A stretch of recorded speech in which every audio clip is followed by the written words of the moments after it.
Hello' মৰমৰ ছাত্ৰ ছাত্ৰীসকল, পোনপ্ৰথমে মই তোমালোকক মোৰ ইউটিউব চেনেললৈ স্বাগতম জনাইছোঁ।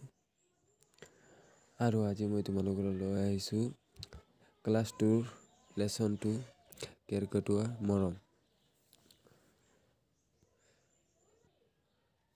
প্ৰশ্নৰ উত্তৰ। গতিকে তোমালোকে ভিডিঅ'টো আৰম্ভৰ পৰা শেষলৈ চাই থাকিব। আৰু ভিডিঅ'টো যদি অলপো ভাল লাগে তেনেহ'লে ভিডিঅ'টো লাইক কৰি চেনেলখন ছাবস্ক্ৰাইব কৰি দিব। আৰু লগতে বেল আইকন প্ৰেছ কৰি দিব, কাৰণ মই এনেকুৱা নতুন ভিডিঅ' আপলোড কৰি থাকোঁ। গতিকে তোমালোকে শীঘ্ৰে ভিডিঅ'টো পাবলৈ হ'লে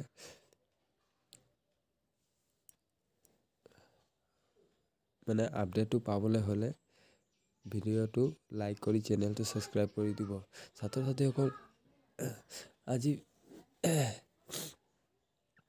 তোমালোকক কেৰ্কেটুৱাৰ মৰম পাঠটি এনেধৰণে প্ৰশ্নৰ আনচাৰকেইটা আছে, তোমালোকে চোৱা আৰু পঢ়া আৰু ৰিভাইজ কৰা।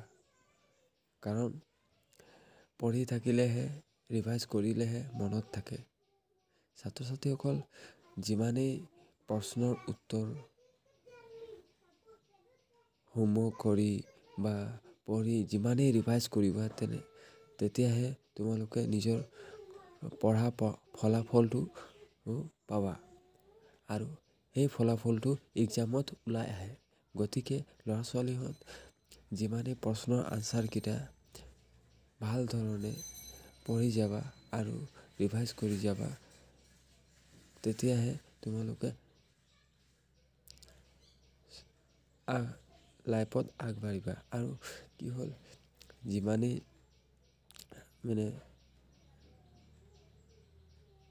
পাঠৰ কুৱেশ্যন আনচাৰ আছে সেইবিলাক অনবৰতে চাই থাকিবা আৰু ৰিভাইজ কৰিবা। গতিকে এতিয়া ইমান কথা নাপাতো, ভিডিঅ'টোলৈ আৰম্ভ কৰোঁ। অ'কে। প্ৰশ্ন 1। কেৰ্কেটুৱা পোৱালিটো তাৰ মাকৰ বৰ মৰম আছিল। তুমি কাৰ মৰম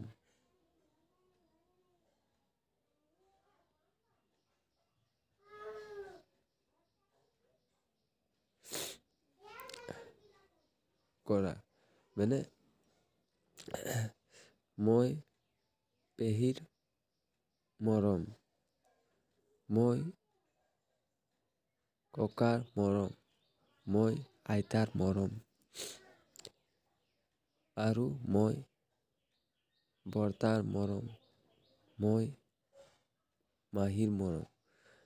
ছাত্ৰ ছাত্ৰীসকল, তোমাক কোনে মৰম কৰে সেইটো কৈছে ইয়াত, যে তুমি কাৰ মৰম? তো তোমালোকে এনেকৈ ক'ব লাগে, মই পেহীৰ মৰম, মই ককাৰ মৰম, মই আইতাৰ মৰম, মই বৰ্তাৰ মৰম, মই মাহীৰ মৰম। নেক্সট কুৱেশ্যন হ'ল, যুক্ত আখৰ ভাঙি পঢ়ো আৰু লিখো আহা।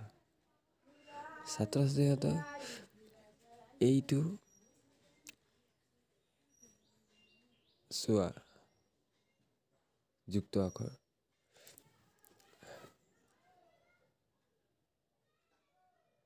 কেৰ্কেটুৱা,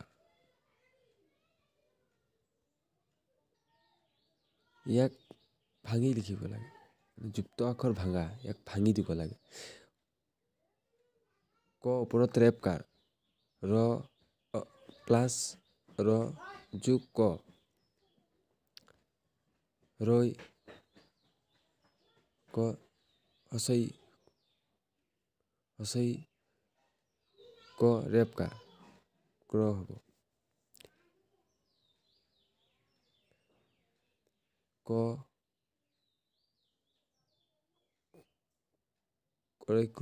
ত ক্ৰ হত ক্ৰ মানে ল'ৰা ছোৱালীয়ে যিটো আখৰৰ ওপৰত ৰেপ কাৰ থাকে তেনেহ'লে এইটো ৰহে বুজায়। যেনে হ'ল ব তাত ওপৰত ৰেপ কাৰ ৰয়ে বুজাব। ৰ আগত আৰু যোগ ব বৈৰব্য। এইটো কৈৰিক্ৰ হয়, এইটো বৈৰব্য। বৈৰব্য ৰ যোগ ব বৈৰব্য ৰৈ বৈ। বৈৰব্য গৰ্ব পৰ্বত। এতিয়া চোৱা মৰম্য ম ওপৰত ৰেপ কাৰ মৰম্য ৰ যোগ ম মৰম্য ৰৈ মই মৰম্য ধৰ্ম নৰ্মতা। তেনেহ'লে আকৌ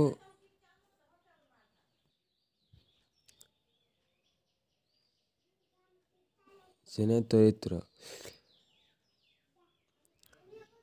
ত ওপৰত ৰেপ কাৰ ৰ যোগ ত সমান মানে দৰিদ্ৰটোক ভাঙি দিয়া হৈছে ৰ যোগ ত।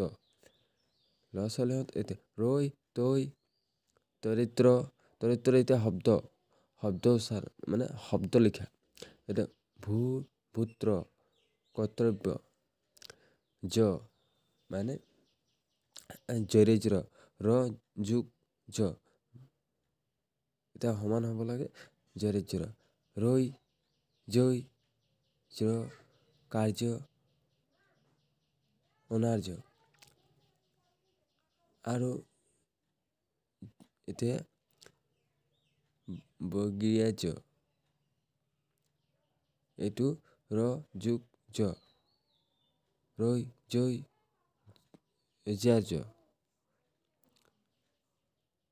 ধৈৰ্য্য নিৰ্য এইটো নি ওপৰত ৰেপ কাৰ নৰিন্দ্ৰ ৰ যোগ ন ৰৈ নৈ নৰ বৰ্ণ সুবৰ্ণ ছ ওপৰত ৰেপ কাৰ ৰ প্লাছ ৰৈ ছৈ। এতিয়া এই স্বৰটো শব্দ মানে অৰ্চ আদৰ্শ। ল'ৰা ছোৱালীহঁত যুক্ত আখৰটো ভাঙি এনেধৰণে লিখিবা। লিখিব লাগে। এনেধৰণৰ পঢ়ি গ'লে হয় নিজে মুখস্থ হৈ যাব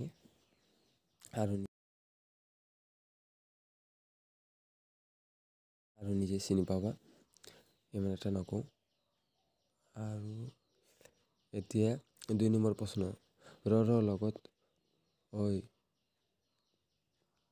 আখৰৰ যোগ হ'লে ৰ ৰূপ সলনি হয় ৰেপ হয় আৰু লগত হোৱা আখৰটো ওপৰত বহে।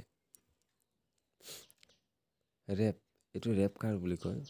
এইটো চিনি লোৱা ল'ৰা ছোৱালী এইটো ৰেপ কাৰ ছাত্ৰ ছাত্ৰীসকল এইটো ৰেপ কাৰ যোগ কৰি যুক্তাক্ষৰ গঠন কৰোঁ আহা। ল'ৰা ছোৱালীহঁত এইকেইটা যুক্ত আখৰকেইটা চাই ল'বা ৰেপ কাৰ লগাই এইকেইটা যুক্ত আখৰ এইকেইটা যদি পঢ়ি দিব লাগে তেনেহ'লে ভিডিঅ'টো বহুতো ডাঙৰ হৈ যাব। সেইটো কাৰণে তোমালোকক দেখুৱাই দিছোঁ এতিয়া ভালকৈ বহি লৈ এইকেইটা টুকি ল'বা আৰু ভালকৈ লিখিবা ৰিভাইজ কৰিবা। এইটো যুক্ত আখৰ ভাঙা এইটো যুক্ত আখৰ যেনে হ'ল মই উদাহৰণ দি দিছোঁ এটা যেনে উদাহৰণ অৰ্থ